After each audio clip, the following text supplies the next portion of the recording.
With Kelly Ripa and Mark Consuelos as parents, there was little doubt their kids would inherit some good genes, but fans were still blown away by their son Joaquin's beauty in his latest snapshot of life. The youngest of the Consuelos clan shared photos of himself enjoying a beach break, sparking quite a reaction from his social media followers.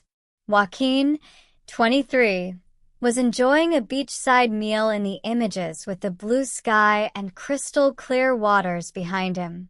In the first photo, he stood tall alongside sun loungers wearing a patterned shirt and with his hair slicked away from his chiseled face. He sported a deep tan and dimples and looked like the perfect blend of his famous parents. He simply captioned the post, "Eatin' good," but not many fans were taking note of what he was eating. Instead, they remarked on his good looks, with one declaring, "That boy is beautiful," and many others mirroring the statement. Others made reference to Kelly and Mark's two other gorgeous children, Lola, 24, and Michael, 28, and declared, "All three of them are gorgeous," before adding, "But Joaquin is something else." Joaquin is enjoying some rest and relaxation before he hits Broadway. He's been newly cast in an upcoming revival of the famed play Death of a Salesman on Broadway, with opening night taking place on April 9th. This is only the second mainstream project for the young actor, who graduated from the University of Michigan in the spring of 2025. Joaquin has also been cast in a pilot for Hulu's upcoming adaptation of Nash Jenkins' 2023 novel. Foster Dade explores the cosmos, simply titled Foster Dade. Talent runs in the family, as Joaquin's older brother is an actor, writer, and producer, and his sister Lola is a musician who released her debut EP in December. Despite Kelly and Mark's impressive net worth, they've also pushed their children to carve their own path to success. They've often spoken about how they instilled financial independence despite their immense wealth. Kelly told Amanda Hirsch on the Not Skinny But Not Fat podcast that while her children didn't come away from college with debt, they have earned their own money since they were young. "We kept their worlds really normal when they were young," Kelly said. "They always, from the earliest ages they could, had part-time jobs, always. And in their friend circle, they were the only ones to have jobs." She added, "I didn't grow up privileged, and neither did Mark. We work, and we expect our kids to as well." The sun kissed the horizon like a promise, painting the sky in strokes of coral and gold over the crystal-clear waters of Turks and Caicos. Joaquin Consuelos sat at a weathered wooden table on the beachside patio of a quiet resort restaurant, fork poised over a plate of grilled snapper drizzled with mango salsa. The air smelled of salt, sunscreen, and the faint char of seafood on an open grill. He was 23, but in this moment, bare feet buried in warm sand, a loose patterned shirt unbuttoned just enough to catch the breeze, he felt like a kid again, anonymous and free. He snapped a photo, himself standing tall beside two empty sun loungers, hair slicked back from his chiseled face, deep tan glowing against the blue infinity pool behind him. Dimples flashed in his easy grin. No filters. Just him, the sky, and the sea. He typed the caption, "Eatin' good," and hit post before he could overthink it. Then he dug back into his meal, the first real vacation he'd taken since graduating from the University of Michigan the spring before.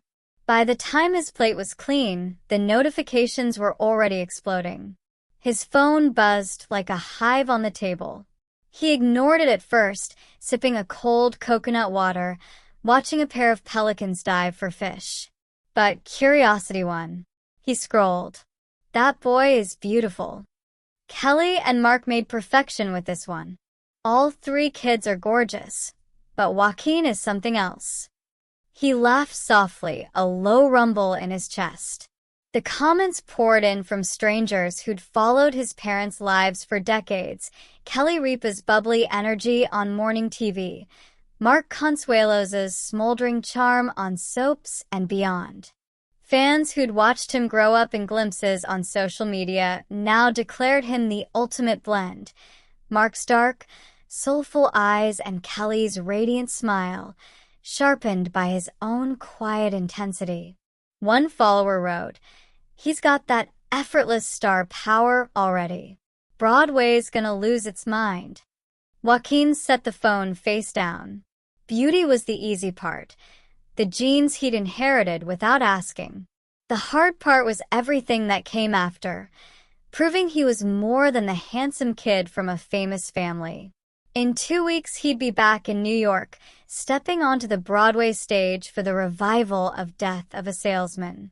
Opening night, April 9th. His second mainstream project ever. The first had been the Hulu pilot he'd wrapped filming last month, Foster Dade, the adaptation of Nash Jenkins's searing 2023 novel. 2 huge leaps in 6 months. He should have been buzzing with nerves. Instead, right now, all he felt was the salt on his skin and the quiet satisfaction of a full stomach. He closed his eyes and let the memories drift in with the tide. He'd been 6 the first time he understood his parents were different. They lived in a sprawling house in Manhattan, but every Saturday morning Kelly dragged all 3 kids, Michael, Lola, and baby Joaquin, to the local diner for pancakes. "No special treatment," she'd say, sliding into the vinyl booth like any other mom. Mark would steal bites off their plates, making them laugh until syrup dripped everywhere. The rule was ironclad: chores, homework, and part-time jobs as soon as they were old enough. Kelly had told the story 100 times on her podcast with Amanda Hirsch. "We didn't grow up privileged, and neither did Mark. We work. We expect our kids to as well." Joaquin's first job at 14 was bagging groceries at a corner store on the Upper West Side. He remembered the ache in his shoulders after 8-hour shifts, the way customers never recognized him until one afternoon a woman gasped, "You're Kelly Ripa's son." He'd smiled politely, finished bagging her eggs, and thought, "I'm also the kid who just carried out 3 heavy bags for minimum wage." That was the point. Lola had waitressed at a cafe. Michael had interned on low-budget film sets before anyone knew his last name. Their parents' combined net worth could have bought them anything, but Kelly and Mark had made sure their world stayed really normal, as Kelly put it. No trust fund cars at 16. No skipping college debt because the debt never existed in the first place, but they still had to earn every extra dollar. Money is freedom, Mark had told Joaquin the night before he left for Michigan. But only if you know how to make it yourself. Otherwise, it owns you. They'd sat on the roof deck, city lights glittering below. Mark's hand on his shoulder had been steady, the same hand that had guided him through Little League strikeouts and first heartbreaks. Joaquin had nodded, throat tight.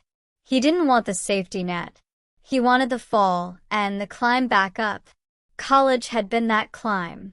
University of Michigan in Ann Arbor felt a million miles from the paparazzi flashes outside their building in New York. He'd majored in theater and psychology, double-timing rehearsals and late-night study sessions in the library. No one cared who his mom was when he bombed his first monologue in Acting 101. He'd thrown up in the bathroom afterward, then gone back and nailed the next one. By junior year, he was booking student films and landing the lead in the school's production of The Glass Menagerie. The reviews in the campus paper had called him haunting. He'd texted them to his parents with a single word: "See?" Graduation in May 2025 had been a blur of caps, gowns, and hugs. Kelly had cried openly. Mark had clapped him on the back so hard Joaquin nearly stumbled. Lola had flown in from a mini-tour, her debut EP still climbing indie charts.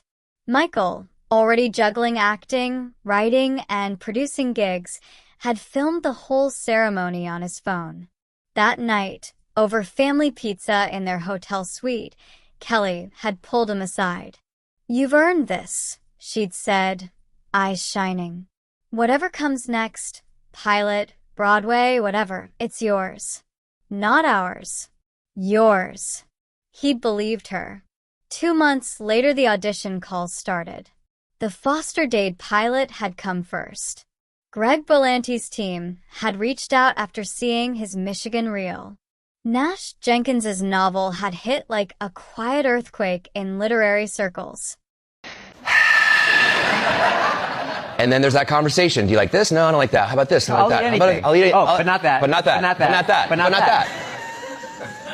It's been 30 years of that, sweetie. I can't wait to take you on a vegetarian and vegan tour of New York City. I'm down. I cannot wait. I love it. And watch him complain. There's no steak here? How am I going to get my macros? I'll make two. How do I get my macros? Do you know how much edamame I'm going to have to eat to get my macros? Grease and beef jerky. Yeah, if you eat enough